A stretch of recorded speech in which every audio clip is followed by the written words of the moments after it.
ఈ నవరాత్రులలో నవవిధ నైవేద్యాలు గాని, నవవిధ అలంకారాలు ఇవన్నీ చేసుకోలేని వారు ఈ దుర్గాష్టమి రోజున మొదలుపెట్టుకొని దసరా రోజున పూర్తి చేసుకోవచ్చా ఈ 3 రోజుల పాటు?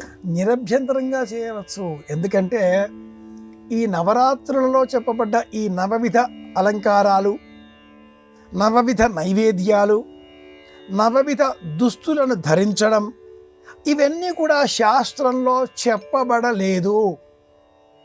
నవరాత్రులలో నవచండీ ఆరాధనలో ప్రత్యేకంగా నవదుర్గలను సేవించే క్రమంలో ప్రథమం శైలపుత్రీ చ, ద్వితీయం బ్రహ్మచారిణి, తృతీయం చంద్రఘంటా చ, కూష్మాండేది చతుర్థకం, పంచమం స్కంధమాత్, ఇలా నవదుర్గలను పూజించే క్రమంలో మాత్రమే ఆయా దుర్గా రూపాలున్నవి. కానీ ప్రస్తుతం బెజవాడకు సంబంధించిన అంటే విజయవాడకు సంబంధించిన అలంకారాలు కానీ, ఇతర దివ్యక్షేత్రాలలో అనుసరించేటటువంటి అలంకారాలు కానీ శాస్త్ర ప్రమాణమైనవి కావు.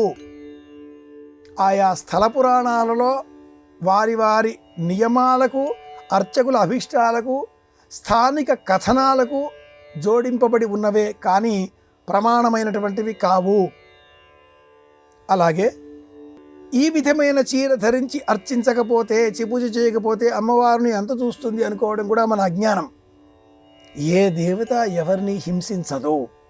నవరాత్రులలో 9 విధాలుగా నైవేద్యాలు, దుస్తులు, అలంకారాలు, అర్చనలు, 9 విధాలైన పువ్వులు, 9 9 9 అంటూ అమ్మవారిని కూడా అదరగొట్టే పూజలు మనం చెయ్యరాదు. బెదిరించే ప్రయత్నం చేయకూడదు.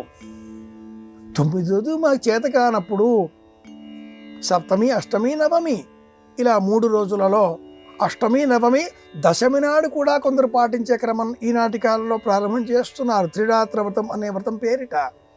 ఎంత చేసినా ఒక్కరోజు కూడా చేయవచ్చు.